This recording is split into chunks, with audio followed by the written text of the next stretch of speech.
Odam alayhissalom, Havvo onamiz yer yuziga tushgandan beri yer yuzida qanchalagan bir tarixiy voqealar o'tdi.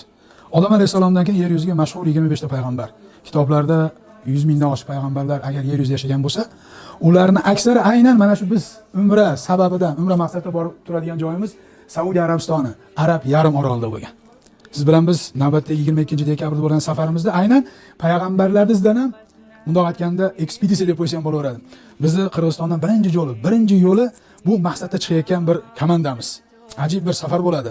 Al-Ula, Madoin Solih, eshitgansizlar, o'qigansizlar, ustozlardan, disklarda, boshqalarda, kitoblarda o'qigan eshitgansizlar. Endi o'sha joylarda o'z ko'z bilan ko'rasiz. Hud va Solih alayhisalom yashagan joy. Madoin Solih, Al-Ula. Ana shu yerlarda ibrat uchun darslarimiz bo'ladi. Ana shu yerda to'xtab, aynan o'sha yerda bo'lgan voqealarni o'z ko'zingiz bilan payg'ambarlar hayotlarini o'z hayolatingiz bilan tasavvur qilasiz.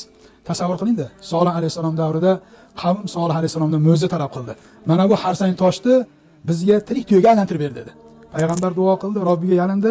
Alloh subhanahu va taolo hali harsang toshni nafaqat tirik tuya, balki homilador, ya'ni bolasi bor tuyaga, qornida bolasi bor tuyaga aylantirdi. Alloh ularga payg'ambar aytgan narsadan tashqariga chiqqanligi uchun ustilariga balo jo'natdi. Va u yer hozirda insonlar uchun, butun insoniyat uchun ibrat bo'ladigan joy bo'lib qoldi. Ibrat uchun o'sha yerda darslar ko'ramiz, darslar aytamiz. Eshitasiz, ana o'sha Qur'oni Karimda, sunnatda va tarixda kelgan narsalarni ko'z oldingizga ko'rib, tasavvur qilib, dunyo qarashingiz, yana ham bir tafakkuringiz ochiladi. Safar qiling, salomat bo'lasiz.